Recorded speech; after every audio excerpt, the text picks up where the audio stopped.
Okay, so I'm going to go ahead and kind of go over a little bit more details about this player camera blueprint, which is really what drives the game. The reason why this drives the game is because of the input here. This input moves around a point light component here on this blueprint. This blueprint is the circle, the camera, as you see right there, and a point light.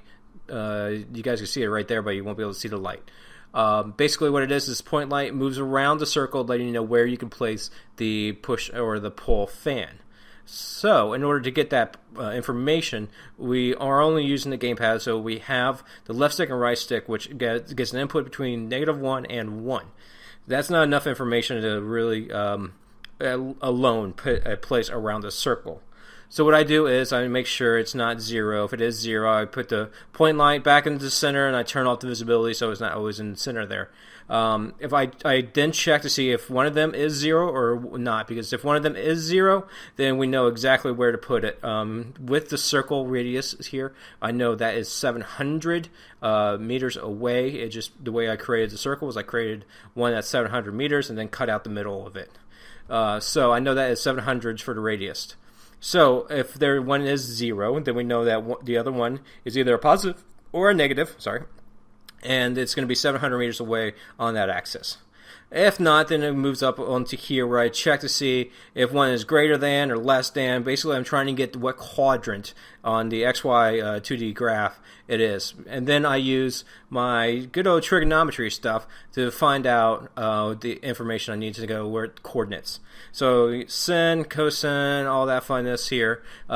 When it's negative, I get the absolute value and then reapply that with a -1 there to get the right thing. Basically, I go through all this math here to find out the x and the y coordinate based off of two numbers between 0 and 1 on the left stick and the right stick, the left x axis and the left stick y axis. Once I get that information, it all goes into here, which then assigns the point light. If the point light is not visible, then it goes to here and it sets a visibility and it moves on. If it is visible, it just skips that part and goes straight to here where it's set world transformation, which is where I get the new x and y coordinates I just calculated, and I make a vector and add in the z of 120 because in this one the rotation does not move, the levels does not change, so it's always going to stay at 120, and then I transform it onto there. So now I have a point light that is over there. When the triggers are push, which is what the place push is here, and then below it is the place pull here. When one of them is pushed, we check to see if it can spawn a push. Basically, I don't want two pushes to be able to spawn. If there's one already out there on the circle, it takes it away and you add in another one in the other place. So if there is a spawn push, it goes to false and destroys the actor, which is the spawn push fan.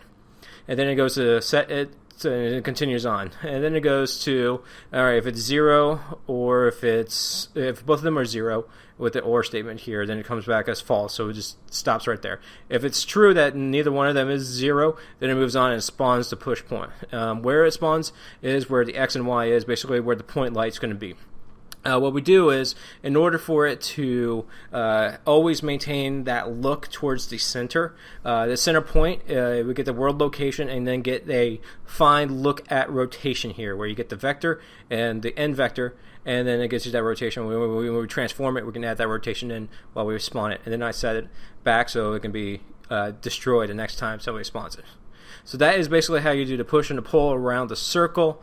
At the begin play, I set everything to be turned on so it can be pulled or it can be set.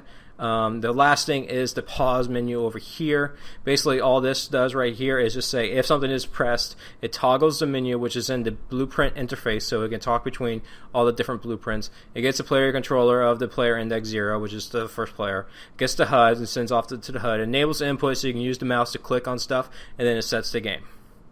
It pauses the game.